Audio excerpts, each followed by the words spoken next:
अस्सलाम वालेकुम, कैसे हैं आप सब। उम्मीद करती हूँ आप सब खैरियत से होंगे। एक बार फिर हाजिर हूँ मैं आपके साथ नए व्लॉग के साथ। शुक्र अल्हम्दुलिल्लाह मैं भी बिल्कुल ठीक ठाक हूँ। अच्छा जी, यहाँ पर मैं क्या कर रही हूँ, यहाँ पर जैसा कि आप देख ही रहे हैं कि मैं सुबह का नाश्ता बना रही हूँ। यहाँ पर टाइम हो रहा था तकरीबन 9:30 बजे का और मैं पराठे बना रही थी। आजकल वैसे मैं व्लॉग सुबह नाश्ते से ही शुरू कर रही हूँ। यहाँ पर मैं बल वाला पराठा बना रही थी और पराठे पे मैं डिज़ाइनिंग कर रही थी। वैसे बल वाले पराठे में जितनी ज़्यादा लेयर्स होती है ना, वो इतनी ज़्यादा मज़े का बनता है, उतना ही अंदर से सॉफ्ट होता है और ऊपर से क्रिस्पी होता है।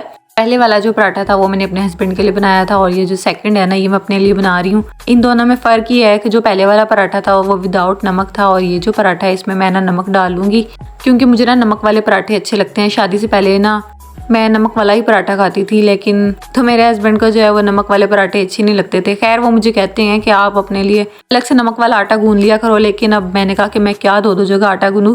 तो मैं इस तरह से करती हूँ, जब फिलिंग करती हूँ ना तो उसके अंदर मैं नमक इस तरह से छिड़क लेती हूँ तो उसमें नमक का टेस्ट आ जाता है ना। अच्छा, वैसे एक बात है कि शादी से पहले जो काम आप परफेक्ट तरीके से नहीं करते हैं ना, वो शादी के बाद आप बिल्कुल परफेक्ट करने लग जाते हो। ये पता नहीं क्या राज की बात है। बात ना बहुत अजीब होती है शायद, जैसे कहते हैं कि जब सर पे पड़ती है तो इंसान फिर कर लेता है। शादी से पहले ना मैंने कभी भी पराठे नहीं बनाए थे नाश्ते में, क्योंकि नाश्ता जो है वो अम्मी बनाती थी मेरी, और ना मैं सिर्फ दोपहर का खाना बनाती थी, सालन और रोटी वगैरह। रात में भी हम लोग वही सालन खाते थे जो दोपहर में बनता था और रात में सिर्फ रोटी बनती थी। तो वो काम जो है ना सारा बाकी मेरे ज़िम्मे होता था। पराठे मैंने ख़ास तौर पर कभी भी नहीं बनाए नाश्ते में सबके लिए, और ना ही कभी अपने लिए। और अगर कभी अपने लिए बना भी लिया ना तो वो कभी भी इतना परफेक्ट नहीं बनता था जितना कि अम्मी बनाती थी और जितना कि अब मैं बना लेती हूँ। पहले इस तरह से हुआ करता था कि दरमियान में से पराठा जो है वो बिल्कुल पतला सा हो जाता था, जिसकी वजह से वो हार्ड हो जाता था और साइडों पर से ना मोटा भी हो जाता था। लेकिन शादी के बाद खुद ब खुद सही हो गया, ये मुझे खुद नहीं समझ आई। के बाद दोबारा से फिर मैंने अपने काम साथ ही फ़ौरन से करना शुरू कर दिए। नाश्ते से फ्री होने के बाद ना मैं बर्तन वॉश करने के लिए आ गई थी, ताकि क्लीनिंग वगैरह की, और उसके बाद ना मैंने कहा साथ ही बर्तन भी वॉश कर लेती हूँ। सारा दिन के भी जो बर्तन साथ साथ इकट्ठे होते हैं ना, वो मैं साथ साथ धोती रहती हूँ। मैं इकट्ठे करके नहीं रखती कि वरना फिर बहुत ज़्यादा हो जाते हैं। यहाँ तक कि खाना बनाते हुए भी जो बर्तन इकट्ठे होते हैं वो भी मैं साथ साथ धोती रहती हूँ, तो उससे ना ज़्यादा आसानी हो जाती है। अच्छा जी, बस फिर सारे काम करते कराते यहाँ पर टाइम हो गया था दोपहर का। सालन मैंने बना लिया। आज मैंने माश की दाल बनाई थी, धुली हुई जो होती है ना छिलकों के बगैर, वो वाली। उसके बाद ना मैं यहाँ पर अपनी और अपनी बेटी के लिए ना रोटी बना रही थी दोपहर के लिए ना। दोपहर के टाइम ना मैं और बच्चे जो रात का सालन बचा हुआ था ना दोपहर को टाइम, वो खा लेते हैं, क्योंकि जो मैं खाना बनाती हूँ ना वो हम लोग रात को खाते हैं और उसके बाद अगले दिन दोपहर में मैं और बच्चे होते हैं तो वो हम खा लेते हैं। बस फिर ना वही सालन मैंने गर्म कर लिया था और यहाँ पर हम लोग खाना खा रहे थे। दोपहर का खाना खाने के बाद ना मैंने बच्चों को सुला दिया था, क्योंकि दिन में एक बार लाजमी मैं बच्चों को सुलाती हूँ। दोपहर के टाइम या कभी सोते सोते शाम भी कर देते हैं। बच्चों को दिन में एक बार लाजमी सोना ना लाजमी होता है, वरना अगर दोपहर में या शाम में ना सोएं बच्चे, फिर रात को जल्दी सो जाते हैं और 1-2 घंटे के बाद फिर से उठ के बैठ जाते हैं। फिर तो बस टाइम देखते रहो और बच्चों को देखते रहो कि अब इन लोगों ने कब सोना है, कि ये सोए तो फिर मैं सोऊं। खैर फिर बच्चे जब सोकर उठे ना तो उनको मैंने फिर मिल्क शेक बना दिया था। अच्छा, यहाँ पर मैं उसके बाद ना कटिंग कर रही थी बोतल की। जो पानी फिल्टर वाली बोतल होती है ना, ये मेरे पास एक्स्ट्रा थी, ये वेस्ट हो गई हुई, तो इसलिए मैं ना इसको ऊपर से कटिंग कर रही थी। यहाँ पर मैं छुरी गर्म कर करके ना तो आहिस्ता आहिस्ता से इसको कटिंग कर रही थी। आप लोग सोच रहे होंगे कि मुझे ऐसी क्या ज़रूरत पेश आ गई जो मैं इसको कटिंग कर रही थी। तो भाई मैंने इसके अंदर जो है ना वो लगाना था एक पौधा, उसके लिए जो है ना मैं इसका ऊपर से मुँह कट कर रही थी और इसको मैंने ना इस्तेमाल करना था। यहाँ पर हम आ गए थे छत पे और बच्चे तो मिट्टी से इतना ज़्यादा खेलते हैं ना, उनको इतना ज़्यादा शौक पड़ा होता है मिट्टी में खेलने का कि बस ना पूछे ना आप। जितना मर्जी मना कर लो लेकिन जुहान बाज ही नहीं आ रहा था बिल्कुल भी ना। खैर यहाँ पर मैंने जो है ना इसके अंदर सारी मिट्टी वगैरह डाल दी, क्योंकि मुझे ना गमले वगैरह लगाने का बहुत ज़्यादा शौक है। शादी से पहले तो मैंने बहुत सारे अपने घर में ना छोटी छोटी सब्जियाँ वगैरह उगाई हुई थी, जैसे धनिया, पुदीना, लीमू और टमाटर वगैरह ना। इस तरह एलोवेरा का तो मैंने लगाया हुआ है, अक्सर मैंने आपको अपनी वीडियोस में दिखाया भी है। तो आज जो है ना मैं वो यहाँ पर लीमू का पौधा लगा रही थी। ये बोतल ना थोड़ी सी नीचे से टूटी हुई भी थी और इसका टूटा हुआ होना लाजमी था, अगर ना भी टूटी होती तो मैंने इसको थोड़ा सा तोड़ देना था। मतलब कि मैं इसके अंदर होल कर दी थी, क्योंकि हवा वगैरह क्रॉसिंग के लिए ना और पानी वगैरह जब हम डालते हैं तो वो नीचे से निकलने के लिए ना लाजमी थोड़ी सी कोई ना स्पेस होनी चाहिए।